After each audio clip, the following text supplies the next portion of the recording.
ठीक है, अब हम अगला टॉपिक की तरफ बढ़ते हैं, जो कि हमारा कि डेवलपमेंट कैसे हुआ बोहर मॉडल का। तो अब यहाँ पे जो बोहर मॉडल का जो डेवलपमेंट हम पढ़ रहे हैं, तो उसमें हम बहुत सारी चीज़ों को पढ़ेंगे जिसकी वजह से बोहर मॉडल हमारा सामने हमारे पास में आता है। तो वो क्या क्या चीज़ें हैं वो हम एक एक करके ज़रा देखते हैं भाई। आइए, सबसे पहला तो लिखा है कि हिस्टोरिकली, मतलब कि इतिहास में कई सारे क्या हुए थे, ऑलरेडी रिजल्ट आपके ऑब्जर्व हो चुके थे स्टडीज से, ठीक है, जिसमें कि हम इंटरेक्शन करा रहे थे रेडिएशन वगैरह का विथ मैटर के संग में, और हमें इससे कई सारी इमेज इन्फॉर्मेशन मिल चुकी थी कि भाई साहब कैसे स्ट्रक्चर है एटम वगैरह और मॉलिक्यूल्स का। तो इसी चीज़ को यूज़ करके जो नील्स बोहर हैं वो यूटिलाइज करेंगे इन्हीं सब रिजल्ट को और अपना इम्प्रूव करेंगे मॉडल को, और जो रदरफोर्ड ने दिया था उसी मॉडल को थोड़ा सा इम्प्रूव करके वो प्रपोज करेंगे। तो बेसिकली इन्होंने दो डेवलपमेंट आपके प्ले मेजर रोल यहाँ पैदा करते हैं बोहर मॉडल में। पहला तो है कि वो डुअल कैरेक्टर मानते हैं इलेक्ट्रोमैग्नेटिक रेडिएशन को, और दूसरा वो कहते हैं कि जो एक्सपेरिमेंटल रिजल्ट है रिगार्डिंग द एटॉमिक स्पेक्ट्रा। तो वो दो चीज़ें करते हैं आपकी, और ये दोनों ही चीज़ें अभी हम समझने जा रहे हैं कि dual character of electromagnetic radiation क्या है। तो बेसिकली यहाँ पे लिखा भी है इन्होंने कि डुअल मैग्नेटिक का मतलब ये है कि वो वेव लायक भी है और पार्टिकल लायक भी है। मतलब कि ये है कि वो ऐसा मानते हैं यहाँ पे कि जो इलेक्ट्रॉन इलेक्ट्रॉन की आप बात कर रहे हो, तो बेसिकली वो एक पार्टिकल भी हो सकता है। पार्टिकल मतलब कि तिन का है ना, जैसा धूल का कैसा कण होता है वैसा ही वो भी हो सकता है, और साथ में वो एक वेव नेचर भी हो सकता है। वेव कैसे, इस तरह से वेव नहीं बनती है आपकी, इधर भी आपको दिख रही है, देखिए। तो उसका ये कहना था।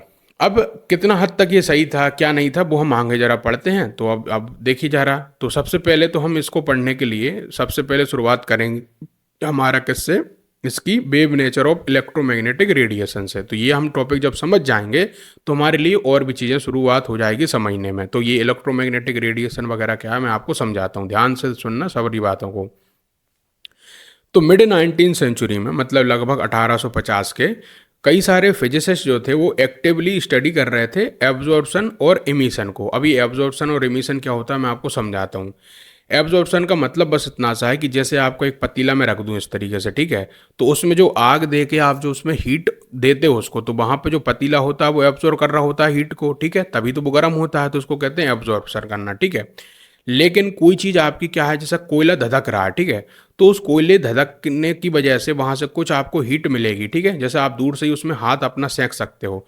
तो ये जो चीज़ हो रही है उसको कहते हैं इमिशन होना, ठीक है। तो एक चीज़ होती क्या होना, एब्जॉर्प्शन होना, मतलब हीट को अपने अंदर एब्जॉर्ब कर लेना, या फिर जो भी रेडिएशन की बात होगी उसको, और दूसरा है इमिशन, मतलब कि कोई भी आपका हीट को देना। अब मैं हीट बोल रहा हूँ तो यहाँ से हीट से ही मतलब नहीं है, बल्कि बहुत सारी चीज़ें हैं, वो आपको एक एक करके समझ आएगी मैं क्या कह रहा हूँ। देखो, सबसे पहली बात तो यहाँ से हम देखें तो ये जो आपके हैं थर्मल रेडिएशन इनको कह रहे हैं हम, है ना, जो आपका रेडिएशन आपकी निकलती हीटेड ऑब्जेक्ट से उसका नाम होता है थर्मल रेडिएशन, जो आपको मिलती भी है, ठीक है, पतीला गर्म करते हो, गैस जब जलाते हो। तो यहाँ से जो ये फिजिसिस्ट थे वो ये ट्राई कर रहे थे फाउंड आउट करने को कि what the thermal radiation is made, मतलब कि आपका जो थर्मल रेडिएशन है वो बेसिकली बना किससे है। मतलब जो आपको हीट मिल जाती है या सन से जो हीट आती है हमारे पास में, या जो भी हम खाना पकाते हैं तो उस समय जो हीट आती है, तो वो कैसे ट्रेवल हो जाती है, कैसे हमारे पास में जाती है, किन चीज़ों से वो मिलकर बनी होती है, तो उसी को कहते हैं थर्मल रेडिएशन। तो इसी चीज़ को ये वैज्ञानिक लोग क्या करेंगे, फाइंड करेंगे। तो आइए जरा हम देखते हैं इनका वर्क। तो इट इज़ नाउ, अभी जो है ये वेल नोन फैक्ट है कि जो थर्मल रेडिएशन है वो तो आपकी इलेक्ट्रोमैग्नेटिक वेव से बनी होती है, ठीक है। ये अभी हम जानते हैं प्रेजेंट टाइम में इलेक्ट्रोमैग्नेटिक वेव से। अब इलेक्ट्रोमैग्नेटिक वेव क्या होती हैं, तो वो आपका जिसमें कि इलेक्ट्रिक फील्ड भी होगी, और मतलब इलेक्ट्रॉन का जो मूवमेंट है वो भी होगा, और साथ में मैग्नेटिक भी होगा, और दोनों का एक वेव नेचर वहाँ पे होगा। इस तरीके से ये इलेक्ट्रोमैग्नेटिक वेव होती हैं, जो कि हमारी बाई नेचर कई सारी फ्रिक्वेंसी और वेवलेंथ में होती हैं। अब ये दो टॉपिक होते हैं, सिंपल सा मैं आपको बताता हूँ, ये फ्रिक्वेंसी और वेवलेंथ, फिर यहाँ पे हमको समझ आ जाएगा। देखो, पहले तो वेव लेंथ को समझो। देखिए, इस तरीके से एक वेव आती है आपकी, ऐसे करके उठेगी इस तरीके से, है ना। तो वेव लेंथ मतलब होता है कि एक वेव का जो ऊपर उठा हुआ ये दो हिस्से होते हैं ना, तो इनकी बीच की दूरी कितनी है, ठीक है। अब ये मीटर में हो सकता है, नैनोमीटर हो सकता है, बिल्कुल माइक्रोमीटर हो सकता है, बहुत ही छोटे छोटे मीटरों में वर्क होता है, ठीक है। तो अब ये मैंने क्या कहा, ये जो आपकी ये दूरी दिख रही है ना, यहाँ से लेके यहाँ तक, चलो दूसरे कलर से मैं आपको बताता हूँ। तो यहाँ से लेके यहाँ तक जो आपको दिख रहा है ये वाली, इसी को कहते हैं आपका क्या, वेवलेंथ, ठीक है। समझे इस बात को। अब ये छोटा भी हो सकता है, मान चलो कोई ऐसा हो जाए, ठीक है, तो इसकी जो है वेवलेंथ कम हो जाएगी, इसकी जो है लंबी है वेवलेंथ तो इसकी ज़्यादा है, इसकी क्या हो जाएगी, कम हो जाएगी वेवलेंथ। तो ऐसे करके ये वेवलेंथ होती है। अब इतना हमको क्लियर हुआ। अब एक जो वेव होती है आपकी, तो उसका जो आपका इस तरीके से आपका आना जाना जो होता है, तो एक सेकंड में कितनी वेवलेंथ आपकी निकल रही है, ठीक है, एक सेकंड में कितनी वेवलेंथ निकल रही है, मतलब एक ये है, मान के चलो एक वेवलेंथ है, ये दूसरी वेवलेंथ है ना, ऐसे इधर पे होता तो ये तीसरी वेवलेंथ होती। तो एक सेकंड के अंदर अंदर में, है ना, एक सेकंड में अंदर में कितनी वेवलेंथ निकल गई, कहीं से भी पास हो गई, उसको कहते हैं उसकी फ्रीक्वेंसी। तो ये आपको क्लियर हो जाना चाहिए आज, ठीक है। आगे देखिए, तो it is based on number of modern concept, ये सब कुछ आपका बहुत सारे मॉडर्न कंसेप्ट है उस पर बेस्ड था, जो कि आपका अननोन था मिड 19 सेंचुरी में, लेकिन बाद में फिर हमको समझ आ गया था, ठीक है। 1850 तक ये कुछ भी क्लियर नहीं था लोगों को, भैया ये इलेक्ट्रोमैग्नेटिक वेव क्या है, तो कैसे निकलती है, क्या हो रहा है, ठीक है। आप भी ऐसे ही मान के चलना, यदि आप ये चैप्टर पढ़ रहे हो तो आप ये मान के चलना कि आपको कुछ भी नहीं पता भैया इलेक्ट्रोमैग्नेटिक वेव कैसे होती, क्या होती, तो जब आप समझोगे तो आपको और मजा आएगा, ठीक है। तो ये सब कुछ अननोन था। फिर आगे क्या हुआ कि फर्स्ट एक्टिव स्टडी शुरू हो गई आपकी थर्मल रेडिएशन की, जो कि आपकी 1850 के लगभग हुई, और थ्योरी निकल के आई इलेक्ट्रोमैग्नेटिक वेव की, और एमिशन कैसे होता है इन सच वेव का, और आपका एक्सेलरेटिंग चार्ज पार्टिकल का। तो ये इन सब के चीज़ें शुरू हो गई आपकी, जो कि 1870 में जेम्स क्लार्क मैक्सवेल जो थे, उन्होंने इसकी सबसे पहली धारणा रखी, या फिर कह सकते हैं इसको सबसे पहले इन्होंने बताया। तो मैंने अभी आपको कहा था ना कि जेम्स जो मैक्सवेल की हम आपको पढ़ाएंगे, तो वो यही है, ठीक है। बस एक सेकंड दे दो, इसको हम जरा चार्ज लगा दें। चलिए, तो मैं क्या कह रहा था, तो मैक्सवेल की जो थ्योरी आई आपकी, उन्होंने इलेक्ट्रोमैग्नेटिक वेव को बताया। अब ये क्या बताया क्या नहीं बताया मैं आपको बताता हूँ। तो इन्होंने इतना तो कह दिया इलेक्ट्रोमैग्नेटिक वेव है सब कुछ, ठीक है, लेकिन फिर बाद में जाके क्या हुआ, एक्सपेरिमेंटली कंफर्म हो गया किसके द्वारा, ये हेनरी हर्ज के द्वारा, ठीक है।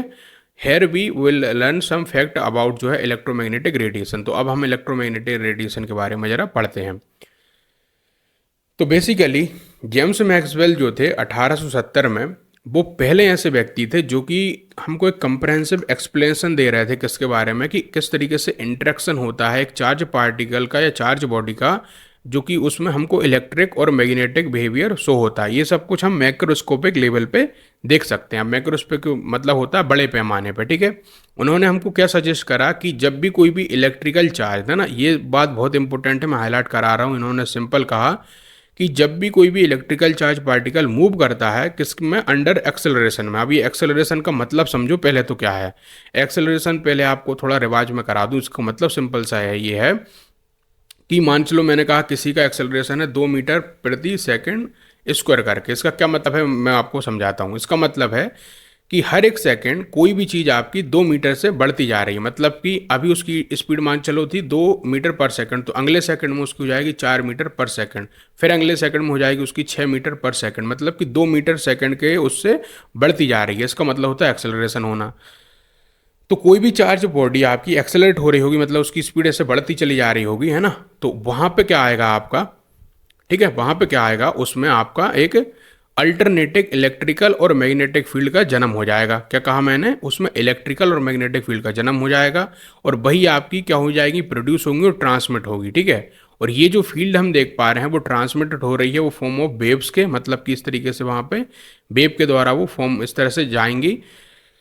इन्हीं को हमने नाम दिया है इलेक्ट्रोमैग्नेटिक वेव्स या फिर इलेक्ट्रोमैग्नेटिक रेडिएशन। तो आपको एक मैं पहले तो फिगर बताता हूँ, ये देखिए ज़रा ध्यान से। तो यहाँ पे क्या हो रहा है, सिंपली मान चलो ये आपका रेड कलर में जो दिख रहा है आपको इलेक्ट्रिक में फील्ड है। तो यहाँ पे मान चलो कोई भी पार्टिकल था, ठीक, इस तरीके से पार्टिकल था, वो आपका मोशन शो कर रहा था। तो वो जो आपका यदि एक्सेलरेशन उसमें हो रहा है, यदि मूव कर रहा है, तो वहाँ पे वो करेगा, दो फील्ड को जन्म देगा। एक तो इस तरीके से निकलेगी वहाँ से, और इसी के एक निकलेगी इस तरीके से आपकी करके, और उसका नाम होगा क्या आपका। और ये कैसा हो रहा है कि जब वो खुद ही मूवमेंट में है, ठीक है। तो ये कुछ हद तक तो हमें चीज़ें समझा पा रहा है, लेकिन इसमें भी वही ड्रॉबैक्स आएंगे थोड़े बहुत, वो हम आगे जरा देखेंगे। फिर आपका जो क्वांटम मैकेनिक्स होगा तो वहाँ पे बिल्कुल क्लियर हो जाएगा कि आपका ये किस तरीके से मूवमेंट होता है और क्या होता है, ठीक है। लेकिन अभी के लिए इतना समझ लो कि चार्ज पार्टिकल कोई भी यदि वो मूवमेंट में है तो उसमें से दो इस तरह से फील्ड निकलेंगी। एक होगी इलेक्ट्रिक फील्ड जो कि ऐसे करके जा रही है, और एक होगी उसकी मैग्नेटिक फील्ड जो कि इस तरीके से जा रही है, ठीक है। अब आगे देखो, तो इतनी बात को हमको क्लियर हो गई हो तो अब आगे हम बढ़ते हैं। तो जो लाइट हमारी है जिसकी वजह से हम कुछ भी चीज़ें देख पाते हैं, ठीक है, लाइट एक फॉर्म है रेडिएशन का, जो कि हमारा अर्ली डेज में ऐसा स्पेकुलेशन करा जाता था कि इसका जो नेचर है वो डेट बैक टू जो है रिमोट एशियन टाइम में इसको हम रेडिएशन मानते थे। अर्लियर जो डेज में जैसे न्यूटन की हम बात करें तो वहाँ पे क्या था, इसको एक कॉर्पुलकस माना जाता था। ये कॉर्पुलकस मतलब होता है आपका कि वो एक पार्टिकल नेचर में है, ठीक है, ऐसा ये मानते थे। लेकिन अभी तो हमको क्लियर है कि ये रेडिएशन होता है एक। तो it was only in the 19th century में जाके कि इसको जो है क्या करा गया, 19वीं शताब्दी मतलब कि लगभग 1800 सन में इसको वेव नेचर मान लिया गया एक लाइट को, जो कि स्टेबलाइज हो गया। फिर आगे आपको ये भी पता चलेगा कि ये भाई साहब दोनों होता है, वेव भी होता है और पार्टिकल भी होता है, वो हम आगे देखेंगे। फिर आगे क्या हुआ, मैक्सवेल ने हमको फिर कुछ और चीज़ें बताई। पहली बार इन्होंने ये रिवील करा कि जो लाइट जो है वेव, जो लाइट वेव्स हैं आपकी वो एसोसिएटेड होती है एक ऑसिलेटिंग इलेक्ट्रिक और मैग्नेटिक कैरेक्टर। अब ये ऑसिलेटिंग क्या होता है आपका, कि उससे आपका एक तरीके से ऑसिलेशन क्या होता है आपका, टू एंड फ्रो मोशन कोई भी चीज़ का, मतलब मैंने ऐसे करके ये लटका दिया तो एक इधर जाएगा फिर इधर जाएगा फिर इधर जाएगा फिर इधर जाएगा, इसको बोलते हैं ऑसिलेटिंग होना। तो यहाँ पे बोल रहा है कि जो आपकी लाइट की जो वेव है वो भी ऑसिलेट कर रही होती है। कैसे ऑसिलेट कर रही होती है, वो ऊपर जाती हैं फिर नीचे आती हैं फिर ऊपर जाती हैं नीचे आती हैं, इसलिए वो वेव भी क्रिएट कर देती हैं, ठीक है। तो एक ऑसिलेशन वहाँ पे हो रहा होता है, टू एंड फ्रो मोशन, ठीक है। आगे आते हैं। फिर इसके अलावा हम देखें ऑल दो जो इलेक्ट्रिक मैग्नेटिक वेव मोशन जो है आपका वो कॉम्प्लेक्स है नेचर में, और इसको हम सिर्फ कोई सिंपल सी प्रॉपर्टीज देखेंगे। मैंने आपसे कहा ना बहुत सारी ऐसी चीज़ें जो कि आपके दिमाग से साथ उड़ भी रही होंगी, है ना, और कई सारे डाउट भी आ रहे होंगे, लेकिन इनको हम क्या करेंगे, धीरे धीरे चीज़ों को समझेंगे। और अभी कुछ सिंपल ही चीज़ें समझ रहे हैं, ठीक है। ये क्या है आपका, जब आप बिल्कुल हायर स्टडी करते हैं, बिल्कुल आप समझ लीजिए ऑनर ही कर रहे हैं एकदम फिजिक्स में या फिर उस चीज़ों में, तब जाके बिल्कुल क्लियर हो पाती चीज़ें, है ना, वहाँ जाके आपको पूरी तरीके से सेटिस्फिकेशन मिलता है। लेकिन अभी आपको क्या है, थोड़ी थोड़ी चीज़ें समझ लेनी है। जैसा कि पहली बात तो जो ऑसिलेटिंग इलेक्ट्रिक और मैग्नेटिक फील्ड है आपकी वो प्रोड्यूस करती है एक ऑसिलेटिंग चार्ज आपका पार्टिकल। अब ये क्या मतलब हुआ, मैं आपको समझाता हूँ। मतलब ये आपको मान चलो एक चार्ज पार्टिकल है, तो वो क्या कर रहा है, ऑसिलेट कर रहा है। चलो मैं इसको ऑसिलेट करके बताता हूँ आपको, एक सेकंड मुझे देना बस, ठीक है। अरे किधर गया वो, चलो मतलब हाँ ऐसे करते हैं इसको। ये देखो, तो इसका ऑसिलेट करना मतलब क्या हुआ कि वो ऐसे तरह से मोशन करेगा, ऊपर नीचे होने लगेगा, ठीक है। और इस ऊपर नीचे होने की वजह से वो इस करके आपका होगा, ठीक है। इसको कहते हैं ऑसिलेशन हो रहा है ऊपर नीचे इस तरीके से, ठीक है। तो वो ऐसा आपका मोशन दिखाएगा आपको, ठीक है। और यहाँ पे वो जो ऑसिलेटिंग हो रहा है तो वो आपका हमेशा क्या होगा, परपेंडिकुलर होंगी वो जो फील्ड आ रही ना एक दूसरे के, ठीक है, जो कि फिगर 2.6 में भी आपको दिखाया था। ये देखिए, एक मान चलो यहाँ पे पार्टिकल है तो उसके परपेंडिकुलर ऐसे करके आपका एक निकला, ठीक है, ये ऐसा निकला आपका, और उसी के फिर परपेंडिकुलर में ऐसा निकला। तो इस तरीके से एक इधर की ओर जाएगा फिर उधर की ओर जाएगा, तो ऐसे करके ऑसिलेशन होगा उसका, और इसी की वजह से एक वेव आपकी क्रिएट होती जाएगी, ठीक है, एक इलेक्ट्रिक वेव और एक मैग्नेटिक वेव। तो इसका ये मतलब है, ठीक है। अब आगे आइए, देखो जितना यार इससे सिंपल हो पा रहा मैं बता रहा हूँ, कुछ मैं एनिमेशन लगा दूंगा साथ साथ में, आपको क्लियर होते जाएगा। अब आगे देखते हैं हम क्या लिखा है कि अनलाइक साउंड वेव, है ना, साउंड वेव जैसा होती है उसके विपरीत में जो वेव होती हैं आपकी वो प्रोड्यूस होती हैं किसमें, वाटर में भी। और इलेक्ट्रोमैग्नेटिक वेव जो do not require medium and can move in a vacuum, मतलब कि हम वैक्यूम में भी कर सकते हैं इसको प्रोपोगेट, इसको वाटर में कर सकते हैं ना। तो साउंड वेव जो होती है वो तो नहीं होती हैं, लेकिन इलेक्ट्रोमैग्नेटिक वेव हर जगह जो है प्रोड्यूस हो सकती है, ट्रैवल कर सकती हैं, ठीक है, इनको मीडियम की नीड नहीं पड़ती हैं। फिर इसके अलावा हम देखें तो it is now well stabilise हो चुका है कि there are many type of आपकी इलेक्ट्रोमैग्नेटिक रेडिएशंस हैं दुनिया में, जो कि डिफर करती हैं एक दूसरे से वेवलेंथ में या फिर फ्रिक्वेंसी में। तो अभी आपको मैंने वेवलेंथ और फ्रिक्वेंसी रिवाइज करा ही दिया है। तो इसी को हम कहते हैं कि इलेक्ट्रोमैग्नेटिक स्पेक्ट्रम, जो कि फिगर 2.7 में है। तो फिगर 2.7 पहले समझ लें फिर हम आगे बढ़ेंगे। देखिए इसका क्या मतलब है, ये जो आपको स्पेक्ट्रम दिख रहा है इसका क्या मतलब है। इसका मतलब ये है कि जो ऊपर आपको दिख रहा है, ठीक है, जो ऊपर आपको दिख रहा है वो है क्या, आपकी फ्रिक्वेंसीज। फ्रिक्वेंसी का मतलब क्या है कि एक सेकंड के अंदर में कितनी वेवलेंथ निकल जाएंगी, ठीक है। और नीचे आपको दिख रहा है वो है आपकी कितनी आपकी वेवलेंथ बनेगी। तो अब देखिए आप, तो ये जो होती हैं आपकी ये फ्रिक्वेंसी और वेवलेंथ एक दूसरे के आपके देखोगे तो अपोजिट जैसी हो रही। कैसे कि जितनी ज़्यादा आपकी फ्रिक्वेंसी होगी उतनी कम वेवलेंथ होगी, और जिसकी जितनी कम फ्रिक्वेंसी होगी उतनी उतनी उसकी बड़ी वेवलेंथ होगी। इसका ये मतलब है, ठीक है। अब इन दोनों को हम जरा समझते हैं कि इसका मतलब क्या है। देखो तो गामा होती है, अल्फा होती है ना, कई सारी वेव हमारी होती हैं, या रेस हम इनको कह सकते हैं, तो ये आपकी निकलती हैं। लेकिन जो हमारी आंखों को देखने लायक जो वेवलेंथ या फ्रिक्वेंसी होती है वो सिर्फ हमारी कहाँ से कहाँ पे लाई कर रही है, 10⁻16 से लेकर 10⁻14 के बीच में यहाँ पे ही हमारा लाई कर रहा है, ठीक है। तो उसमें से अभी हम क्या करते हैं, कुछ को ही देख पाते हैं और कुछ को नहीं देख पाते हैं, ठीक है। इसको ज़रा समझो। तो हमारा ये जो आपका है, ठीक है, यही हमारा विजिबल स्पेक्ट्रम होता है, इसमें ही हम देख पाते हैं, ठीक है। तो ये आप देख पा रहे होगे, ठीक है। इसमें हमारा कितना है, 400 से लेके 750 तक का यहाँ पे रहता है। ये 400 से लेके 750 क्या है आपका, ये आपका वो है क्या, वेवलेंथ है, ठीक है, ये लिखा है। तो इतना आपका वेवलेंथ में होता है, वो भी नैनोमीटर में हो रहा है ना, 400 नैनोमीटर से लेकर 750 नैनोमीटर के बीच में ये आप देख पाते हैं किसी भी चीज़ को, ठीक है। ये बात थोड़ी सी याद रखिए। अब आगे पढ़ लें जरा क्या लिखा है। तो डिफरेंट जो रीजन है आपका स्पेक्ट्रम का, वो आइडेंटिफाई कर रहा है डिफरेंट नेम से। सम एग्जांपल है जैसा कि रेडियो फ्रिक्वेंसी रीजन जो आपको दिख रहा है 10⁻6 हार्ट्ज करके, तो ये आपका पूछ लिया जा एग्जाम में कि रेडियो की फ्रिक्वेंसी कितनी होती है, 10⁻6 आपकी हर्ज होती है। इसका क्या मतलब है कि रेडियो जो आपकी वेव बनाता है वो आपका क्या करता है, वो आपका 10⁻6 ऐसी क्या होती है, वहाँ पे वेवलेंथ निकल जाती है 1 सेकंड के अंदर अंदर, ठीक है। इसका ये मतलब है, जो कि हमारा यूज़ आता है क्या करने में, ब्रॉडकास्ट करने में, है ना। इसके अलावा जो माइक्रोवेव रीजन देख पा रहे होंगे 10⁻10 हार्ज है, जो कि यूज़ होता है रडार वगैरह में। फिर इसके अलावा जो इंफ्रारेड आपका रीजन है, जिसमें कि 10⁻13 आपका हार्ज है, मतलब कि 1 सेकंड के अंदर में 10⁻13 वेव लेंथ निकल जाती हैं, ठीक है। ये आपका हीट करने में यूज़ आता है आपका, ठीक है।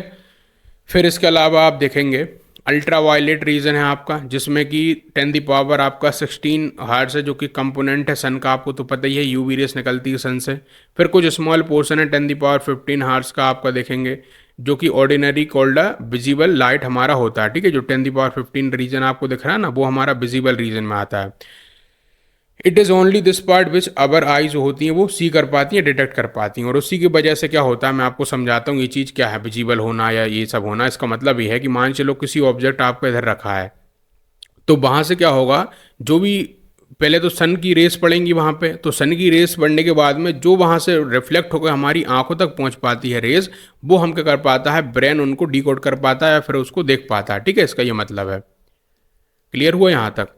फिर कुछ स्पेशल इंस्ट्रूमेंट की हमको नीड पड़ती हैं, जिससे कि हम डिटेक्ट कर पाएँ जो कि नॉन विजिबल हमारी रेडिएशंस को, है ना। तो उसके लिए फिर अलग अलग तरह के इंस्ट्रूमेंट होते हैं आपके। फिर अगली बात हम करें तो डिफरेंट काइंड ऑफ जो यूनिट्स आपकी यूज़ होती है रिप्रेजेंट करने के लिए इलेक्ट्रोमैग्नेटिक रेडिएशंस को। यूनिट्स मतलब वही कि नैनोमीटर, माइक्रोमीटर, ये मीटर, वो मीटर, है ना, थर्मोमीटर, तो ऐसे करके हमको यूनिट्स की जरूरत पड़ती हैं। फिर इसके अलावा हम बात करें, और जो रेडिएशंस आपकी हैं वो कैरेक्टराइज होती हैं किसके द्वारा, भाई प्रॉपर्टी, जैसा कि है फ्रिक्वेंसी, जिसको हम वी से डिनोट करेंगे। ये वी नहीं है बेसिकली, ये म्यू है करके, न्यू पढ़ते हैं इसको, है ना, ऐसे NU, इसको न्यू पढ़ा जाता है, क्या, न्यू, ये न्यू। तो ये है आपका, और एक वेवलेंथ जिसको लैम्डा पढ़ा जाता है, ठीक है। ये आपका जो सिंबल है उसको लैम्डा बोलते हैं, ठीक है। ये है न्यू और ये है लैम्डा। तो जो SI यूनिट है फ्रिक्वेंसी की, न्यू, जिसको हम सिंबल्स यूज़ करते हैं, वो हर्ज है। और ये आपका हेनरीज हर्ज के जो है ऑनर में रखा गया था, क्योंकि इन्होंने इस पर ज़्यादा वर्क करा था इसलिए। और ये डिफाइन होता है कितने नंबर ऑफ वेव्स आपकी निकल पा रही हैं किसी गिवन पॉइंट में 1 सेकंड में, मतलब 1 सेकंड के अंदर कितनी वेव निकल गई, उसी को कहते हैं आपका क्या, एक हर्ज।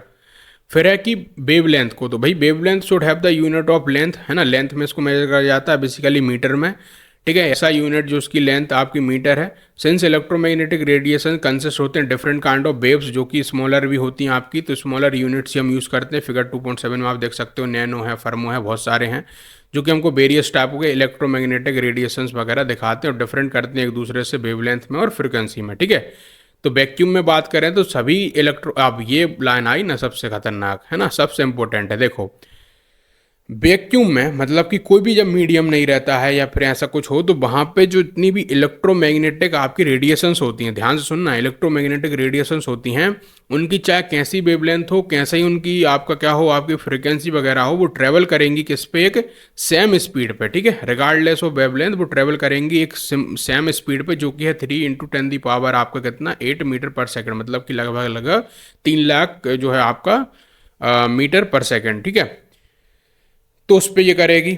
फिर इसके अलावा इसी को हम स्पीड ऑफ लाइट भी कहते हैं, तो आपको मैंने पहले बताया है। इसका सिंबल हम सी से डिनोट करते हैं इसको। तो इसके बीच में साइंटिस्टों ने क्या करा, एक रिलेशन बनाया, ठीक है। वो रिलेशन क्या बनाया, इसका इस तरह से कि सी इक्वल टू क्या होगा आपका, न्यू इनटू में आपका क्या, लेमडा।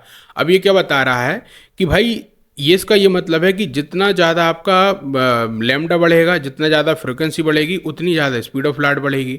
लेकिन होता ऐसा है बाई नेचर वैक्यूम में कि जो यदि लेमडा यदि बढ़ जाता है तो जो जो आपकी फ्रिक्वेंसी है वो घट जाती है, मतलब वेवलेंथ बढ़ जाएगी तो फ्रिक्वेंसी घट जाएगी, और फ्रिक्वेंसी घट जाएगी वेवलेंथ बढ़ जाएगी। इसलिए जो नंबर आपका आता है वो ये वाला, वो हमेशा ही कॉन्स्टेंट रहता है, ठीक है।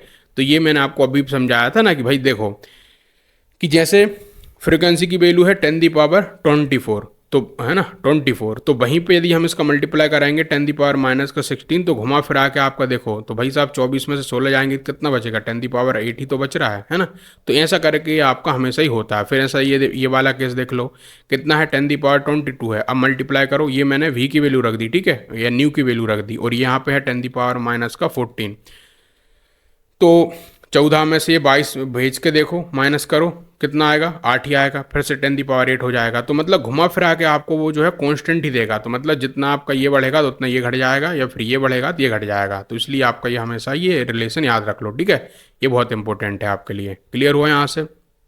फिर इसके अलावा कुछ और भी हम यूज़ करते हैं, जैसा कि एक और क्वांटिटी होती है जो कि हम स्पेक्ट्रोस्कोपी में यूज़ करते हैं, जो कि होती है वेव नंबर, ठीक है। वेव नंबर कुछ और नहीं है, बल्कि ये है कि कितनी आपका नंबर ऑफ वेवलेंथ आपकी निकल रही है पर यूनिट लेंथ में, ठीक है। मतलब कि हमने एक यूनिट लेंथ मान ली कि ऐसे करके एक है, तो उसमें कितनी वेवलेंथ, मतलब 1 2 3 ऐसे करके हम गिन लेंगे, ठीक है। तो उसका मतलब होता है, तो ये बेसिकली यूनिट आपका एक रेसिप्रोकल होता है किसका, वेव लेंथ यूनिट का, मतलब कि इसको 1 में एम करते हैं इसको हम, तो इसलिए एम का इन्वर्स हो जाता है, ठीक है। और ये जो है आपका वो यूज़ नहीं आता है मीटर इन्वर्स करके, इसको हम ज़्यादातर सेंटीमीटर इन्वर्स करते हैं, और ये इसका ऐसा यूनिट नहीं है, ठीक है। अभी एक हम क्या करते हैं, बेसिकली इसी जो हमने अभी पढ़ा ना, सी इक्वल टू म्यू इनटू में आपका लेमडा, उसी का यूज़ करके एक हम क्वेश्चंस कर लेते हैं, फिर हमको क्लियर हो जाएगा सब कुछ। तो बोल रहा है कोई भी विविध भारती स्टेशन है, तो वहाँ पे क्या है, उस विविध भारती स्टेशन पे जो ऑल इंडिया रेडियो का है, दिल्ली ब्रॉडकास्ट हो रहा है, तो एक फ्रिक्वेंसी है, मतलब कि वी की वैल्यू आपको दे दी इतनी है। तो कैलकुलेट करने को बोल रहा है वेवलेंथ, मतलब लेमडा की वैल्यू उस इलेक्ट्रोमैग्नेटिक रेडिएशन में जो कि ट्रांसमिट हो रहा है। तो इसका बोल रहा है कि which part of electromagnetic spectrum ये बिलोंग करेगा। तो आप ये आपको ये पता चल जाएगा, तो उसकी आप वैल्यू निकाल के वहाँ से पता कर सकते हो भाई किस में स्पेक्ट्रम में करेगा, ठीक है। देखो मैं समझाता हूँ। सबसे पहले तो हमको म्यू इनटू में लेमडा वाली रिलेशन लगानी है यहाँ पे। तो होगा क्या, सिंपली कि यहाँ से हमको सी की वैल्यू पता ही होती है, गिवन होती है, वो तो कांस्टेंट है। इसकी वैल्यू हमको गिवन है, लेमडा निकालना है, तो हम इसकी रिलेशन बनाएंगे कि सी अपॉन में इस तरीके से म्यू हो जाएगा। तो यहाँ पे सब वैल्यू आप जब पुट कर दोगे तो आपका निकलेगा कितना, 219.3 मीटर करके, और ये आपका रेडियो वेवलेंथ में निकल रहा है, ठीक है। रेडियो वेव जो होती है वो लगभग इतनी होती है आपकी, ठीक है। फिर एक और देखो, बोल रहा है वेवलेंथ जो है रेंज करती है एक विजिबल स्पेक्ट्रम में, एक्सटेंड फ्रॉम वायलेट जो कि होता है आपका कितना 400 नैनोमीटर टू रेड जो कि है 750 नैनोमीटर। एक्सप्रेस करो इन वेवलेंथ को, है ना, किस में, फ्रीक्वेंसी हार्ट्स में। तो कर देंगे वही फॉर्मूला लगा के, भाई साहब हमको क्या दिए यहाँ पे जो म्यू की वैल्यू निकालनी हमको, और हमको क्या है लेमडा दे दिया है, तो बस सिंपल फॉर्मूला हम पुट करो, निकालते जाओ, ठीक है। ऐसे ही आप ऊपर भी करा इन्होंने, सिंपल है। एक और देखते हैं, वेव नंबर निकालना है। अभी वेव नंबर मैंने बताया कि भाई जो वेवलेंथ आप निकालते हो लेमडा, उसको 1/λ आप कर दोगे तो आपको निकल आएगा। तो भाई बहुत आसान है वेव नंबर निकालना। तो कैसे निकाल लेंगे, सबसे पहले तो बोल रहा है कि वेव नंबर निकालो और दूसरा फ्रिक्वेंसी निकालो एक येलो रेडिएशन का। तो बहुत आसान है, देखो सबसे पहले तो हम क्या करेंगे, वेव नंबर निकालेंगे। तो अभी हमें वेवलेंथ दे दी है, इसका हम क्या कर लेंगे, सबसे पहले तो इसको, ये हमको एमस्ट्रॉम में दिया है, तो इसको हम सबसे पहले क्या कर लेंगे, कन्वर्ट कर लेंगे उसमें। तो ये कितना होता है, लगभग 10⁻⁻8 होता है सेंटीमीटर में, ठीक है। तो इसको हमने लिख दिया, तो यहाँ पे हमारा ये निकल के आ जाएगा, यहाँ से इसका मल्टीप्लाई हो जाएगा, 1/, करेंगे हमको ये वैल्यू मिल जाएगी। ये वैल्यू बेसिकली क्या है, वेव नंबर है, ये हमको निकल गया यहाँ पे कंप्लीट। अब बोल रहा है फ्रिक्वेंसी, तो वही हमारा फंडा सिंपल सा, ठीक है, ये है आपका। अब यहाँ से हम शुरू करते हैं आपका अगला टॉपिक, जो कि है particle nature of electromagnetic radiation, जो कि है प्लैंक क्वांटम थ्योरी को हम यहाँ से पढ़ने वाले हैं। तो बेसिकली देखो, ये particle nature of electromagnetic radiation, ये जो प्लैंक क्वांटम थ्योरी है वो क्या है, तो मैं आपको समझाता हूँ। तो इसके लिए बेसिकली अब यहाँ से हम पढ़ना शुरू करते हैं इसको।